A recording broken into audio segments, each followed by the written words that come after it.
Good morning, everybody, and welcome to Coffee with Scott Adams. You made it. Good job. A lot of you may not succeed at a lot of things for the rest of the day, but today, whoa, yeah, today you nailed it. And we're going to take it up another notch because having the best day that anybody's ever had in the history of the universe is good, but it's just a starting point. Watch what we do now. And all you need is a cup or a mug or a glass, a tankard, chalice, or stein, a canteen, jug, or flask, a vessel of any kind. You could even use your hands, briefly. Fill it with your favorite liquid. I like coffee.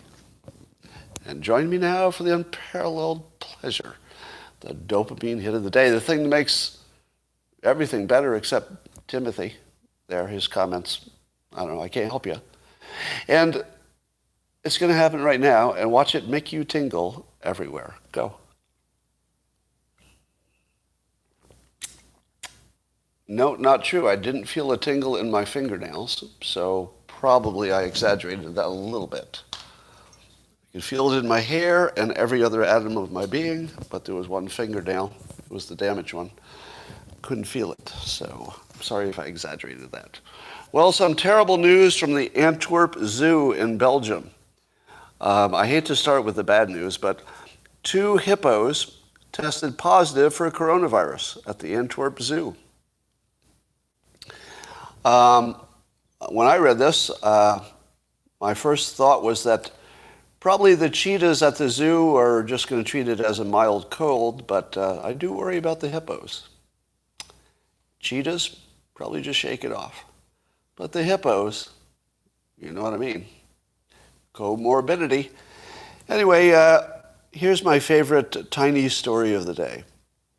It's a tiny story, but I feel like it's telling us something's coming.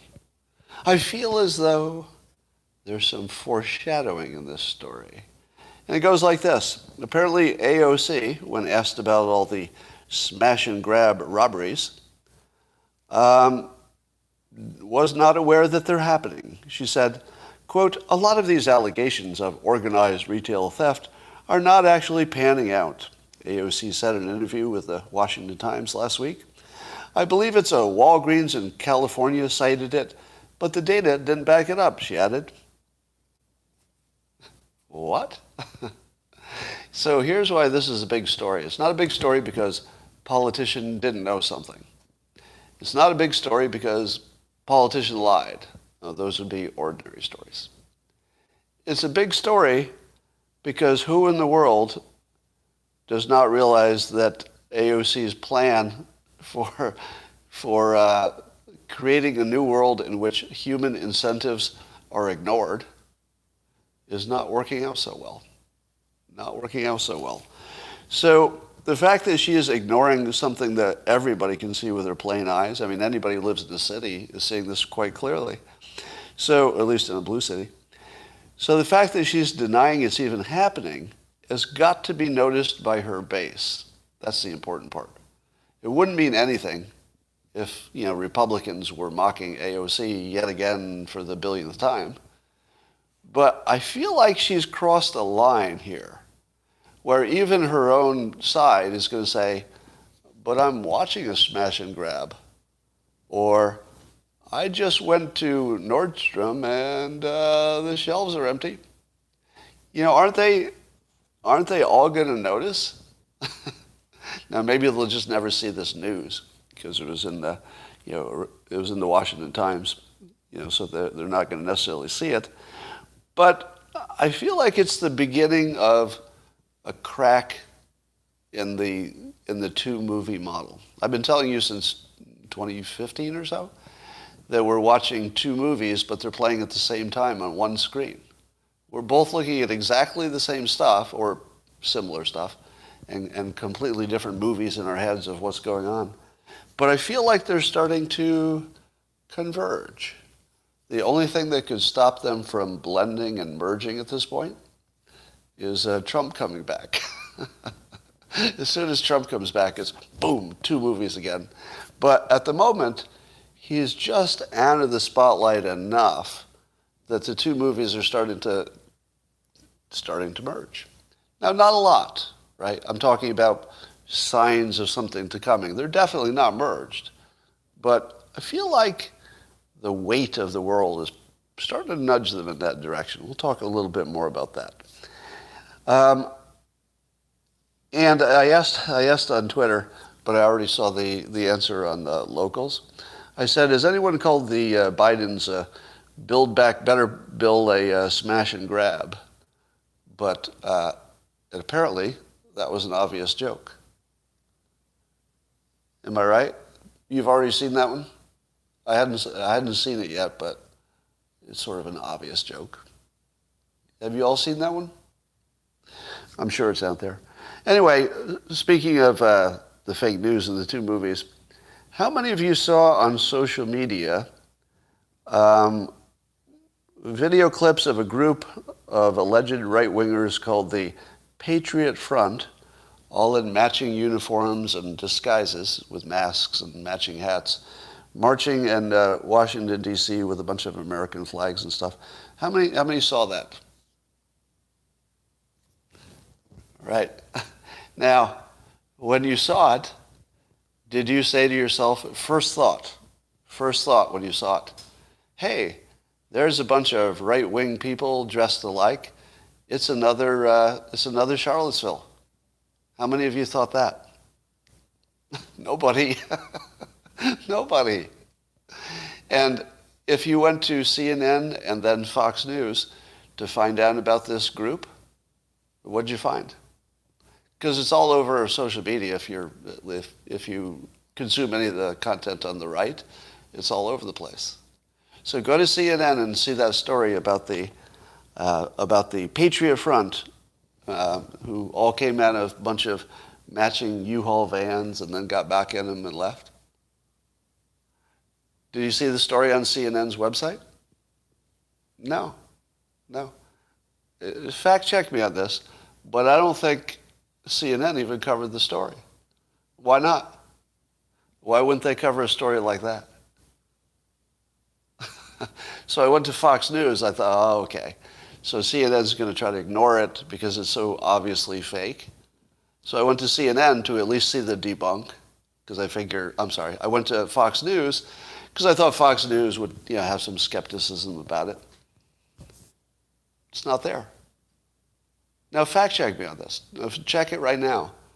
I don't believe either CNN or Fox News are even covering it. So, did it happen? Did it happen? No, it doesn't matter that there's no violence. It just means, what it matters is that it's a scary bunch of people. Yeah, there's nothing on Fox and there's nothing on CNN. Explain that. Why? Because Fox News would at least have a story that says it's obviously fake, right? Where is it? Where's the story? Did it even happen? Because if it's not being covered in the two most well-known news sites, did it even happen? Was there an event? And even if there wasn't an event, wouldn't it still be a story? That so many people thought there was an event that didn't happen? How in the world is this not being covered? Somebody says Microsoft covered it. You mean MSNBC? Somebody saw live streaming. Who has the talking stick? I don't know what that means. Business Insider, Daily Beast and Business Insider covered it. So do you remember my rule that if CNN and Fox News treat it the same, that means something? Fox News and CNN treated this the same by ignoring it. What's that mean? Because they didn't even report it as a mystery. I would get, if they didn't know who was behind it and they're looking into it, that would make sense. But how do you not report that you're looking into it? Or that it's a mystery, or that it's a question? Just saw this. Scott is on Gateway Pundit this morning. Am I? What's it say about me on Gateway Pundit this morning? So But here's my main point about this alleged Patriot Front group. You want to hear the good news? Nobody believed it. Now, take yourself mentally back 4 years ago. Just in your mind, just go back 4 years ago. Imagine the same event looking exactly the same. Does everybody believe it? 4 years ago, everybody would have believed that that was a real group marching. What do you believe today? Today, nobody believed it. It was so unbelievable, it didn't make the news. It was so unbelievable, it didn't make CNN or Fox News. That's how unbelievable it was. Oh, another truth bomb. Okay, that's what Gateway Pundit's talking about. One of my tweets or something. Okay, I'll take a look at that. Thank you for that. So I would say that this is another indicator similar to the AOC pretending she doesn't know there's any smash and grabs going on, of any size anyway.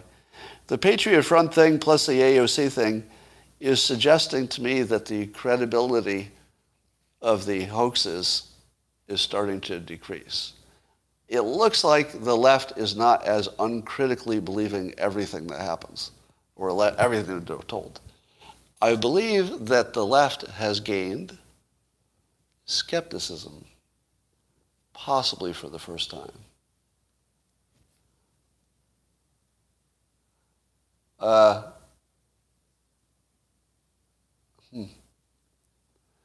All right. Yeah, most people were blaming the Lincoln Project. I don't know that the Lincoln Project was behind it necessarily, but the fact that that's your first instinct shows that we've all grown up, haven't we? Think about how your awareness of how the world really works has changed since the era of Trump, right?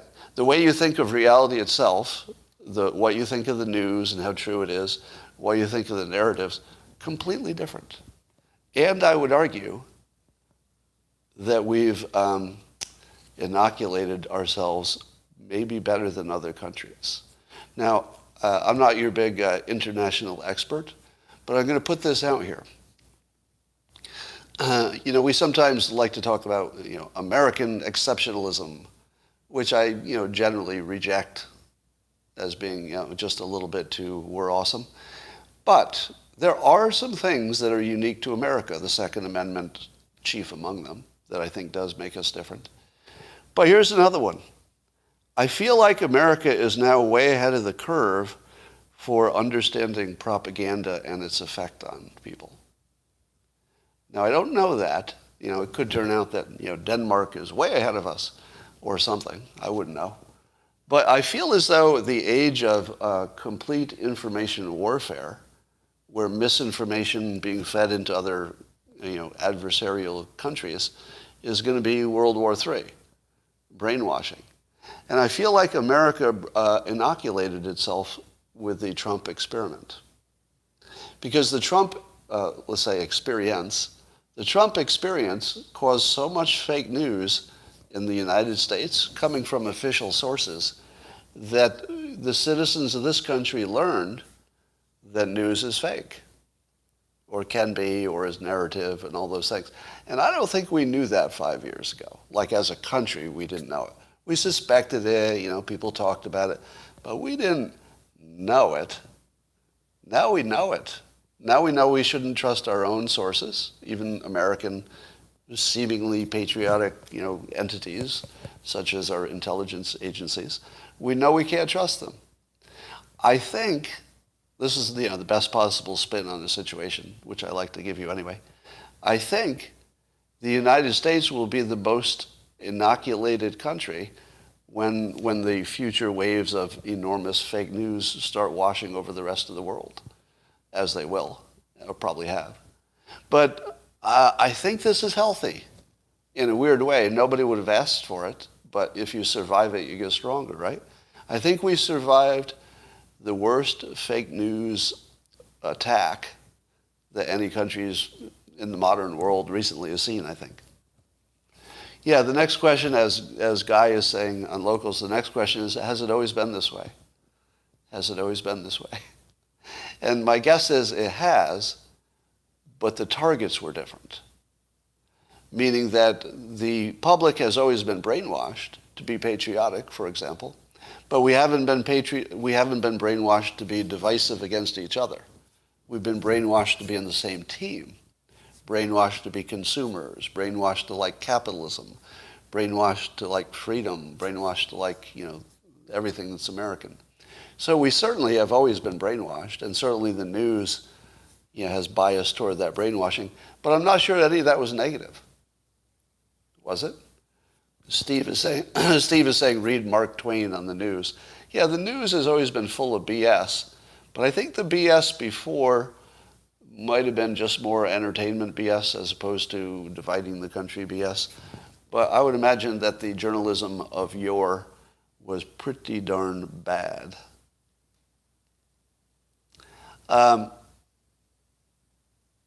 John Adams says democracy never lasts long. Well, it's because we're not a democracy. That's probably why we are a republic. Yeah, let's get those bike paths. Good comment. All right, as you all know, CNN finally fired Chris Cuomo, their biggest star, whose show appeared between Aaron Burnett and Don Lemon. Wink, wink. Those of you on YouTube have no idea why that's funny, but the people on Locals are already laughing. And I guess there was some more information that came out and blah, blah, blah. But Chris Cuomo was the top-rated star, as Fox News liked to proddingly say. He was their only star. I still laugh at that. The Fox News's characterization of their competitors. They only had one star, and he had to get fired. their best guy. Well, they just lost their best guy. He got fired for being awful. I'm sure he will emerge and be fine. But I think CNN had to do what they had to do. So there's not much of a story there, except that. Look at the difference of the cast of characters when 2014 rolls around. Think about how many people were the main people you were listening to back in the beginning of the Trump, presidential era. So many of them are gone, canceled, right? That's a lot of canceling. Now here's another one. How many dynasties did Trump destroy? How many dynasties did he destroy? Well, he destroyed the Bush dynasty by taking out Jeb. He ended that line. He took out the Clinton dynasty by beating Clinton. And depending on your point of view, he may have taken out the Cuomo dynasty. Just simply by existing, and causing them to sort of be on the other team, which puts heat on them, which, creates a, indirect series of events that probably took out another dynasty. I think Trump has taken out 3 American dynasties.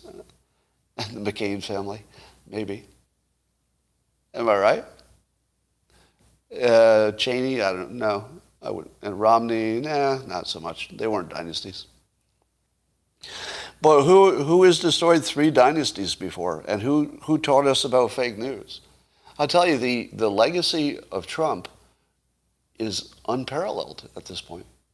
I don't think historians will ever give him credit for teaching us about fake news. But he did. It's probably one of the greatest accomplishments of any president. Teaching us about reality. It's the first time anybody told us what reality actually looked like. All right. You may have seen a clip, and if you haven't, I recommend it. Trump, I guess he crashed a wedding in Mar-a-Lago, and he was giving a speech, and he was talking about General Milley and about the Afghanistan pullout, and how he had conversations with Milley, and Milley was telling him it would be cheaper to leave all the assets there than to take them out. And Trump talked about the wisdom of that a little bit, and at the end of that story, Trump said, and I'm going to swear a little bit, send the children away, send the children away. I'm just quoting Trump. Then Trump said on video to a full room of people about General Milley, who was his top general at the time, he said, quote, "That's when I realized he was a fucking idiot."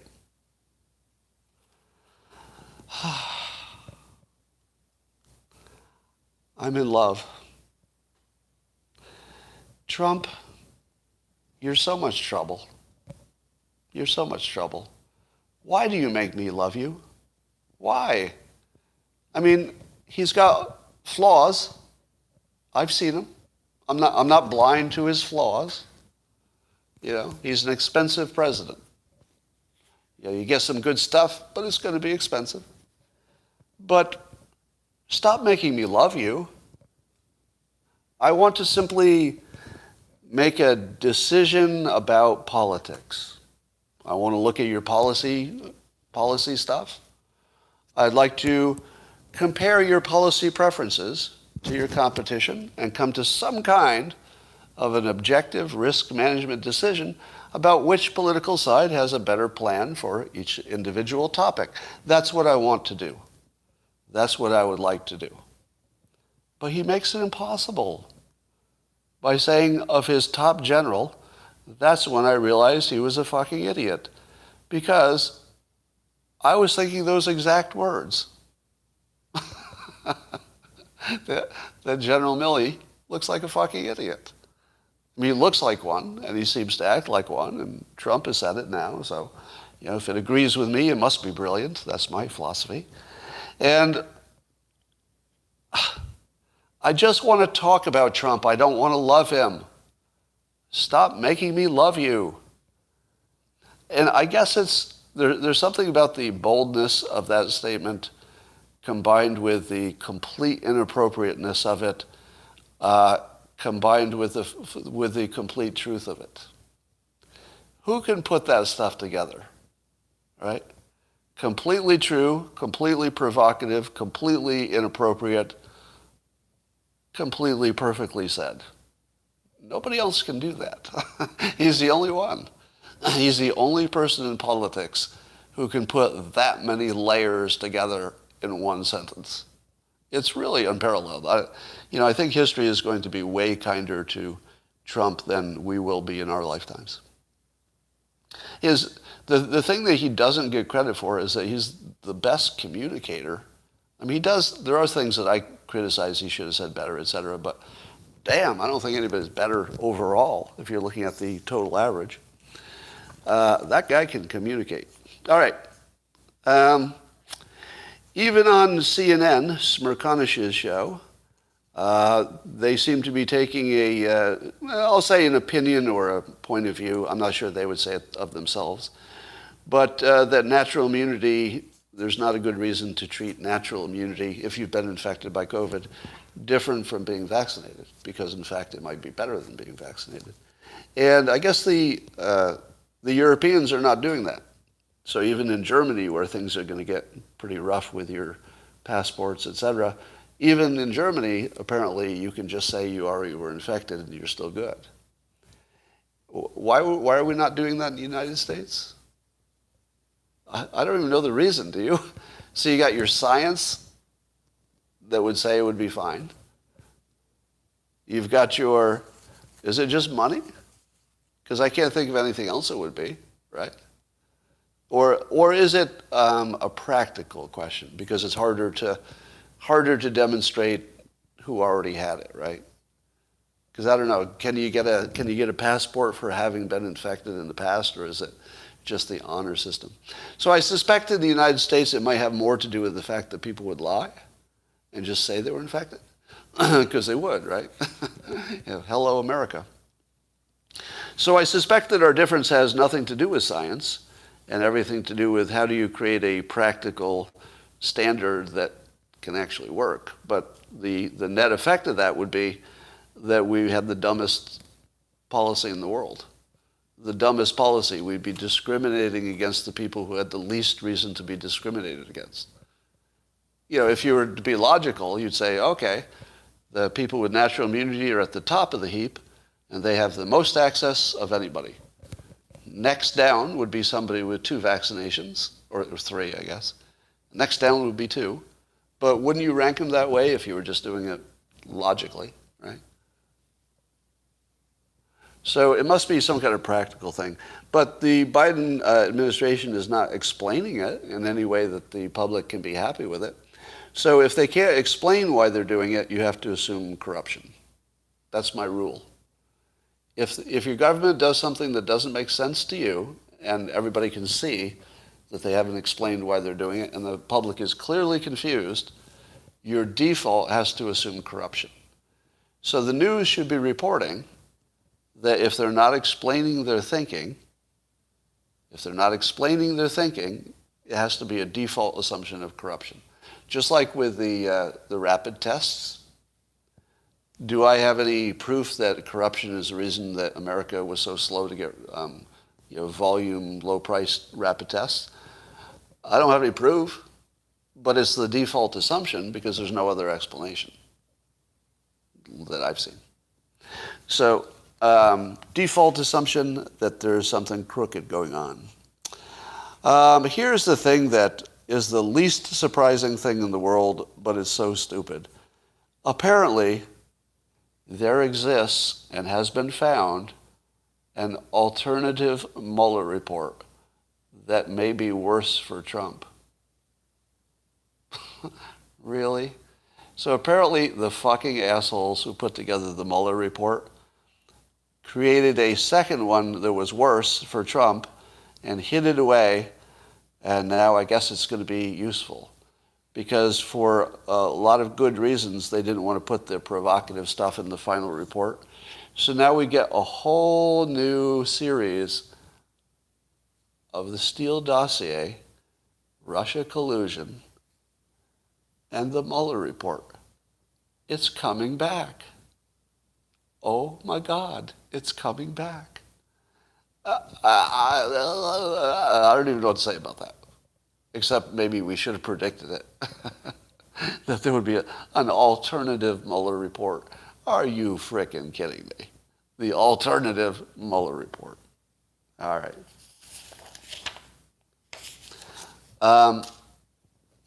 Here's something. I want to test to see how many of you are aware of this. According to official sources, so this is not your personal opinion, right? So don't give me your personal opinion. Tell me what you think the official people say. Is CO2 emissions from humans, is it rising? Is CO2 rising in the world? Yes or no? Don't give me your own opinions. Give me the official one from science. The scientific official opinion. Go. All right. Locals seems to have all the same opinion, but I'm not going to tell you on YouTube. On YouTube, I'm saying yes, no, yes, yes. Let's wait for some more. On locals, I will tell you they all say it's not going up, most of them. I'm saying no's. Yeah, what's the official one, not your own opinion? Forget your own opinion. What's the official word on CO2? I'm saying yeses and no's, yeses and no's. All right, you should all be following Michael Schellenberger on Twitter because he's the only person putting any of this in context. Bjorn Lomborg is doing a good job. He focuses a little more on the economic part of it. But Schellenberger does the best job of putting all this stuff in context. So really, for the first time, you can sort of understand what's going on. So if you read Schellenberger, you're going to finally feel like you understand the situation with climate change. Here's what he says. Today, fresh tweet. He says, most people think global carbon emissions have been rising. I thought that. I mean, I thought it until, I think a week ago or so. I thought they were rising. He says, but new data shows they actually declined over the last decade. I think natural gas is the reason, replacing coal in a lot of places. And then he says, Schellenberger says, emissions must still decline further. In other words, if we just kept them the same, because the emissions are already kind of high, according to climate scientists, they're high. And if you just kept them the same, or even if it just went down a little bit, it would still be enough to raise the temperature. But the temperature rise would be more likely, based on this new data, to be in the 2.5 to 3 centigrade range, far less than the much feared 6 degree centigrade prediction. So already the official word on climate change, not me making stuff up, not me being a conspiracy theorist, right? Just data says that the warming will happen and it will cause disruption, according to them. This is not me talking. But it will be in that 2.5 to 3 degree centigrade range. Did you know, let's put that in perspective, as Michael Schellenberger goes on. He says, did you know that warming is better, I'm paraphrasing here, did you know that warming is better than cooling for the planet, right? Warming would cause a bunch of problems, but cooling would cause a bunch of problems too. And we don't really live in a world where the temperature stays the same, like forever. It's either going to go up or down. So it looks like it's going to go up. Is that more good or more bad? Well, let's talk to a Yale economist, William Nordhaus, who won the Nobel Prize in 2018, so that's a recent win. He calculated the optimum temperature rise when accounting for both the costs and the benefits. Because rising temperatures also give you more plants, better farming. There's more land to farm. It becomes farmable when it wasn't. So those are the benefits, and then the negatives would be, rising sea levels and maybe more storms and stuff. So when he calculates all of the possible bad stuff with all the possible good stuff, he finds that the ideal temperature rise to get the most benefits would be a little bit more than what's predicted to happen. This is the first time I've heard that. Based on the most current information we have, and then a Yale economist, Nobel Prize winner, calculating the costs and the benefits, it would be better if it got a little warmer. Better economically, better in terms of life quality, better in terms of number of people dying. We've actually overshot the mark already. Climate change is over. It was the biggest problem in the world like 6 months ago.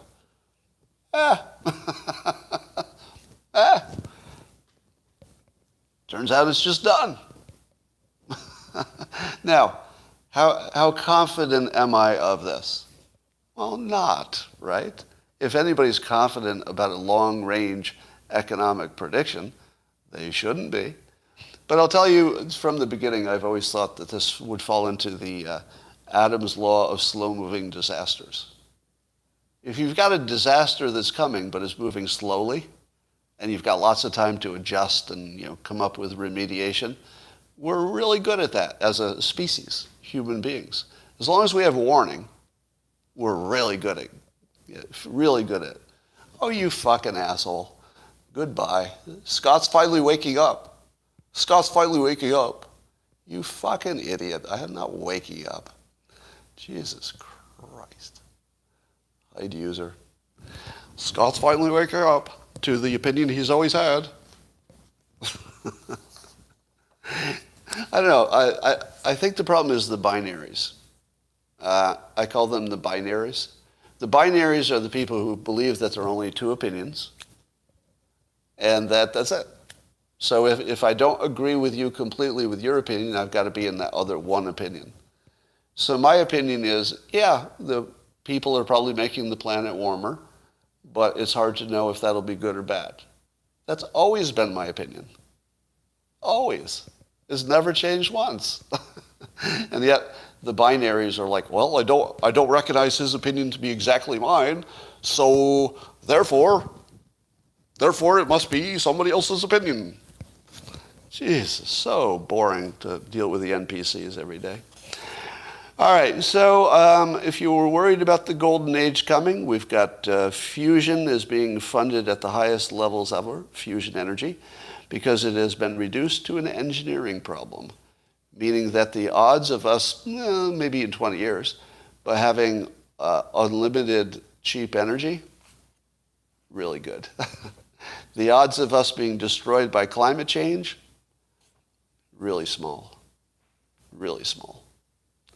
Climate change, I think, looks fixed. I would even argue that our great division in this country may be well on the way to fixing itself. Now, as soon as Trump gets back in, things might change. But so, all bets are off.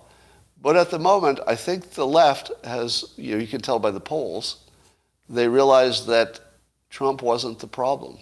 It was their own news sources. Now, not all of them, and it's happened. Scott is pretty woke up. All right, you're goodbye. Where is that? Oh, you got away from me before I could block you. Damn you. All right, so we got that.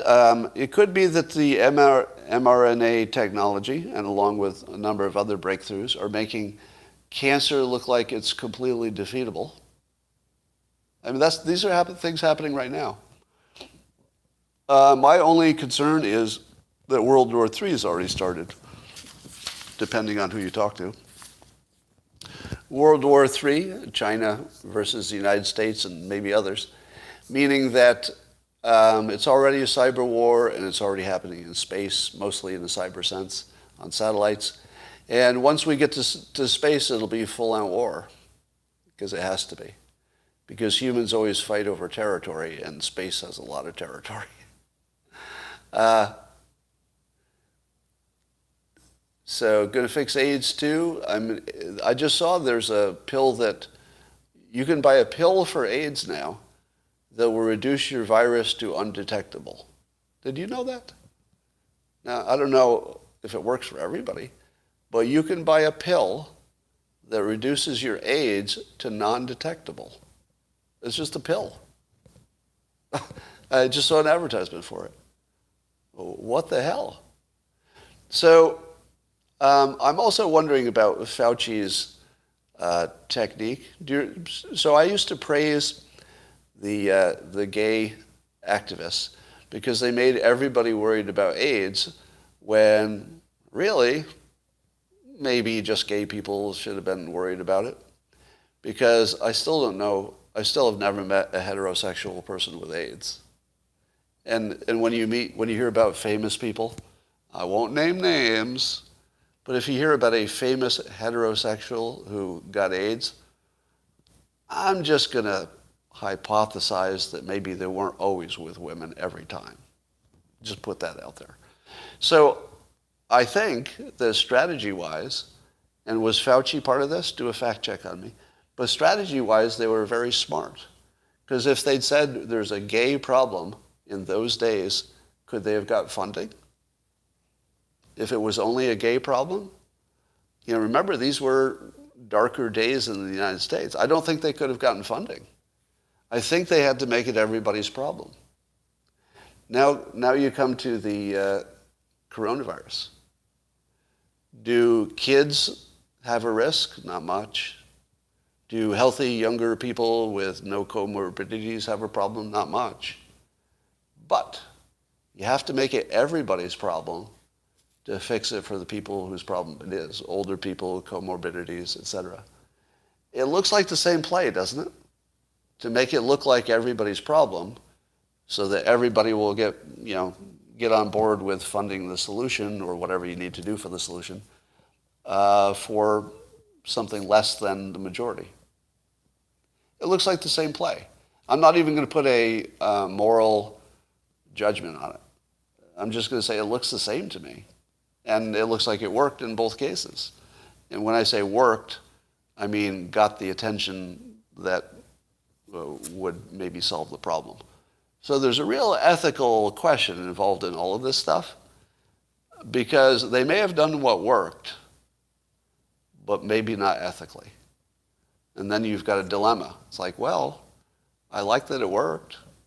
I like that the gay community of the world is not being wiped out while we stand on the sidelines and ignore it, because that could have happened. right? I mean, that could happen pretty easily. But instead, maybe we were the victims of hyperbole and maybe scared more than some of us needed to be. And that created the action that got the solution for the gay community. And I'm happy about that. I'm happy about the outcome.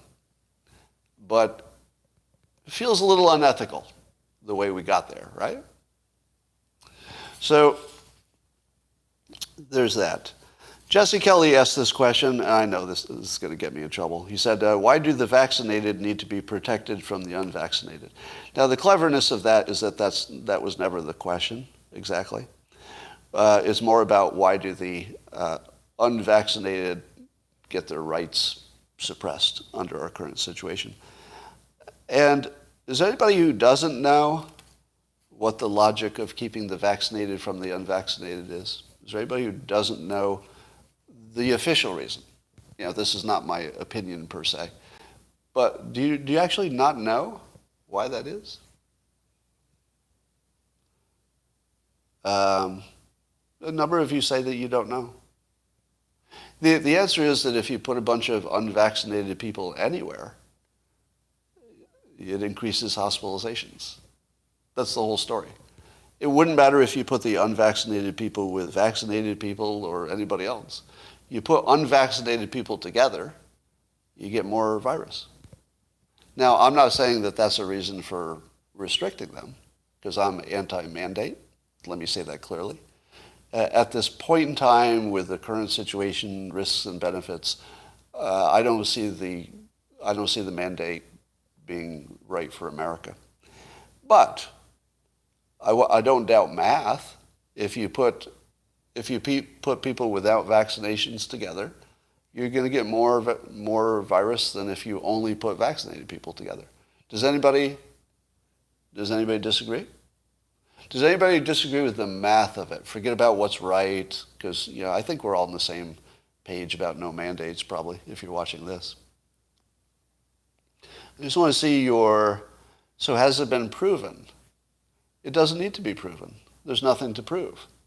If you put unvaccinated people in a room, they have a greater risk than vaccinated people. That's no question, is it? Is there anybody who doubts that?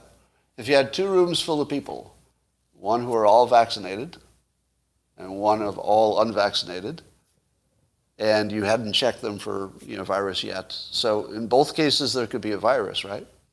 So you've got a room of fully vaccinated people, you can still have a virus and still transmit it. And you've got one of no vaccinated people in it, you could still transmit the virus. Which one, if you came back in a week, which one would have infected more people? Some of you are going to say, well, we don't know. The data is unclear on that. And, anybody who says data is unclear, I'm already biased in your favor. But the data we have, correct or not, is that the vaccinated group would have no hospitalizations when you're done. How many would disagree with that statement? That if you had that study, 2 rooms, one with only vaccinated and one with only unvaccinated, wouldn't it be true that if you infected both rooms and come back in a week, the vaccinated people would have essentially 0 hospitalizations. I don't know how much spread, but 0 hospitalizations, whereas the other group would have some. Anybody disagree with that statement? So I see people disagree, and I respect the disagreement because all the information we get seems to be sketchy, right? As soon as you say, I saw some information and therefore my opinion is final, that's not very smart. We don't live in a world where I saw some reliable information and therefore I formed my opinion makes any sense anymore. It used to. But now our data is so unreliable on everything that as soon as you say, yeah, I saw some data and therefore I made a decision, I think you've departed reason. Unless you put a statistical figure on it, like, well, 50-50, but I went this way. So I would say that the answer is clear. You shouldn't act surprised. The answer is clear. that unvaccinated people in the community are more likely to be hospitalized. And that's it. So it's not really a mystery. But if you wanted to doubt that the data is accurate, well, I have some sympathy for that. I have some appreciation for anybody who says every data is wrong. Oh, let me tell you what really pisses me off, because I know this is in my future. Let's say any situation arises, and there's going to be part of the country that says, no, the government is lying, right? It doesn't matter what the topic is. There's going to be some segment that says, nope, government's lying, so don't believe them. Now, does the government lie about every single thing? Well, no, not everything. It lies a lot, but not at every single thing.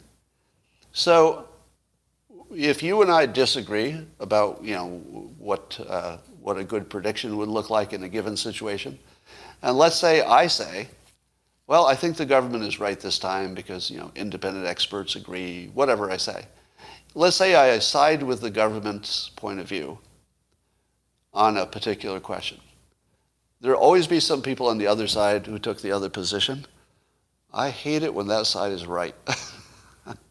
I hate it when the people who don't look at any of the data, don't look at any of the argument, they just say, it's coming from the government, so it's probably a lie. And then it turns out they're right. I frickin' hate that. I hate that so much because it's me being wrong for the wrong reason, right? Yeah, track record, right? But I don't think the track record is like 100% lies. I don't think so. I hope not. But a lot, sure. Malcolm Gladwell's blink. I think that got a little debunked, that blink concept. The vaccinated transmit as much as the unvaccinated. Now, Lucy's got a statement here that says the vaccinated transmit as much as the vaccinated. Now, the official word is that that's debunked and untrue, which is different from whether it is actually untrue. All right, you get that, right? But be aware what the official word is. The official word is the vaccinated people don't even have the virus as long. So if you're vaccinated, maybe you could spread it just as much for a day, but if you're unvaccinated, you can spread it that same amount for, let's say, 3 days. I'm making up the numbers. But do you get that, Lucy? That according to the official word, there would be a really big difference, but not at any moment. So there could be a moment in time when the vaccinated and unvaccinated person who's infected could be exactly the same for a moment. But that moment only lasts a little while for the vaccinated because they resolve it faster, and it lasts longer for the unvaccinated. Does everybody get that? Now, I'm not saying it's true. That's different, because that would be believing the data. I'm just saying what the data says, that's the official word, right? Everybody? So look in the comments, Lucy, and you'll see. Now, I believe that where that belief came from is the studies that said that the vaccinated people who got infected had as much viral stuff, that they were expelling as unvaccinated. And I think that's true. It just doesn't last as long, and that's a big, big difference, how long it lasts. All right. Adams, so now I'm gaslighting and goalpost moving. Now, why would you pay a subscription fee to listen to me if you think any of that's true? In fact, I just did a comic exactly about you. The comic I just wrote is about people accusing me of moving the goalposts when nothing like that has ever happened. It's the most common thing I get is, you're moving the goalposts. I don't think I ever have once. Vax breakthrough cases have been rising. Well, they should. They should. Don't you think that the vax breakthrough cases should be rising, even if the government is completely right about what vaccinations are at the moment?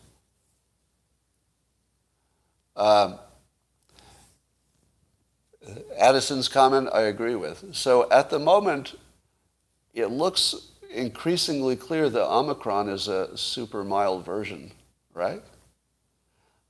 How many of you who are vaccinated or even unvaccinated have thought to yourself, if you could get some of that Omicron, you would go get it today? Like if you could infect yourself and you knew it was the Omicron, wouldn't you do it today? Now, don't take any medical advice from me. Please, please, please. Do not take medical advice from a cartoonist. Some of you would die if you tried that technique. Okay, let me be clear. If you try to intentionally infect yourself, some of you are going to die. That's just going to happen. So don't take my advice. But personally, just what, given the, let's say, incomplete nature of data, so you can never know what's the right choice. But if you said to me, Scott, I can guarantee I can give you some of this Omicron stuff and it will make you naturally immune to all the rest of it, and you're already vaccinated, so there's not much risk. If that was the proposition, and it looks like it might be, yeah, I would sign up for that. I would do it today. I wouldn't even wait. I'd say, can I have that by lunchtime? Give me that Omicron. Give it to me hard. All of us are going to die, Maggie says. Good philosophy. Sure.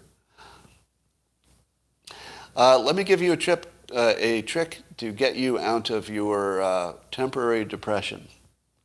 Maybe I've told you this before, but this will be gigantic for some of you. You ready? Do you ever have a day when you're just so unhappy and sad you think you could just kill yourself? You have. Now, fortunately, most of us just have that fleeting thought and it's not actualized. But let's say you have one of those days when you say, damn it, it's just not worth it. Here's what you do. Redefine it this way. Say to yourself, suppose I did plan to end it all, and this was my last day. How would I act differently if it were my last day? Well, you wouldn't have to worry about getting embarrassed, would you? Suppose you could live one day of your life with no risk of embarrassment. And you don't even worry about, let's say, exceeding the speed limit. You just stop worrying about what people think of you. You just imagine what it would be like if you were going to be gone tomorrow, just gone, like dead gone. And watch how that changes your everything. That sadness that you had will start to turn into a superpower. You can reframe it as a power. Because when you're in a bad mood, you can do all the things that you wouldn't have done before. Don't do anything that would kill you. Don't do anything that'll lose all your money or be irreversible. Right? Don't do irreversible things. But do things that just were a stretch. Scare yourself. Scare the shit out of yourself.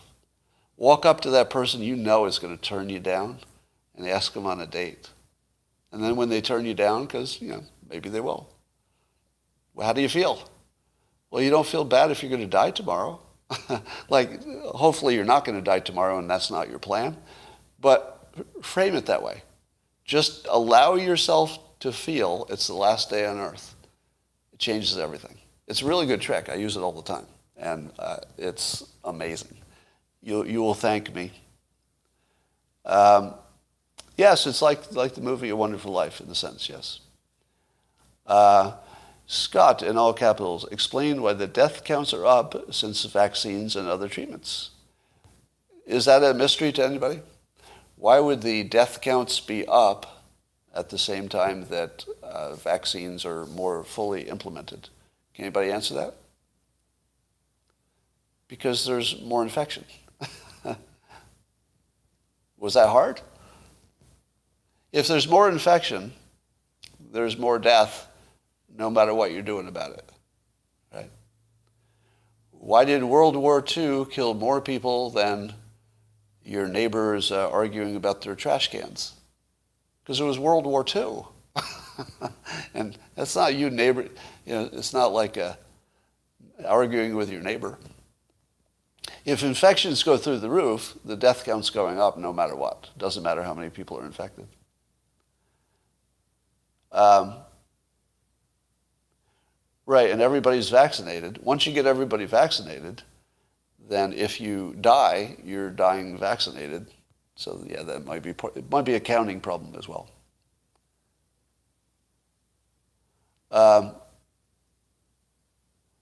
Then why more infections? The reason there's more infection is we're in a pandemic and we don't have anything that stops it. We know that we wanted vaccines to stop it, but they don't do that, which doesn't mean that the vaccines are necessarily useless. They just don't stop it cold. So, pretty wrong, Scott. Natural immunity does. Natural immunity does what? Because apparently there are people with natural immunity who've gotten it twice. Are you aware of that? That's the thing. So they probably were immunocompromised or something. Yes, and we're all not sitting at home. That's true. There's more interaction. So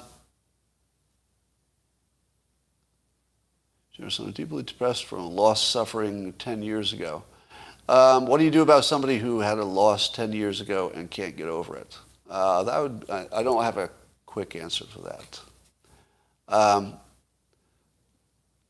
Yes, I did predict that they would, if anybody doesn't know this, I did predict at the beginning when Project Warp Speed was first announced, I did predict it would fail to create a vaccine that actually stopped the coronavirus.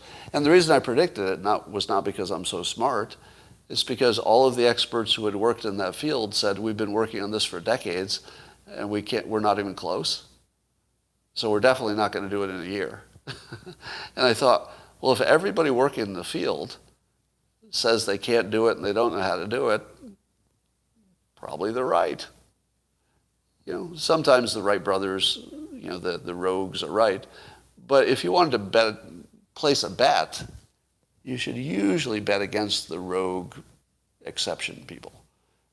Sometimes they're right, and then it makes big news and you remember them forever. But not usually.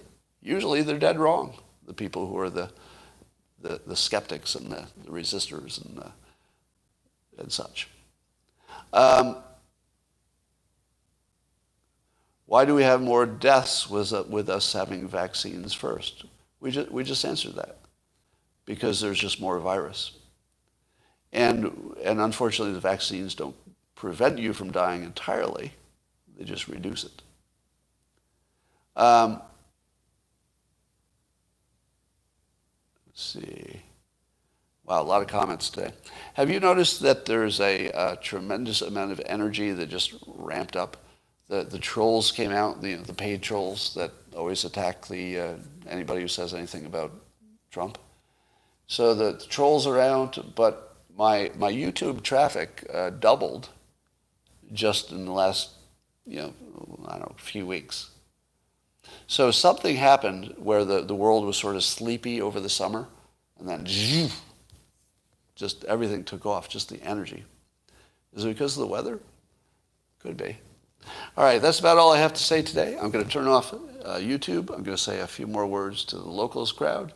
And yeah, maybe it's because it's winter. And I will talk to you tomorrow.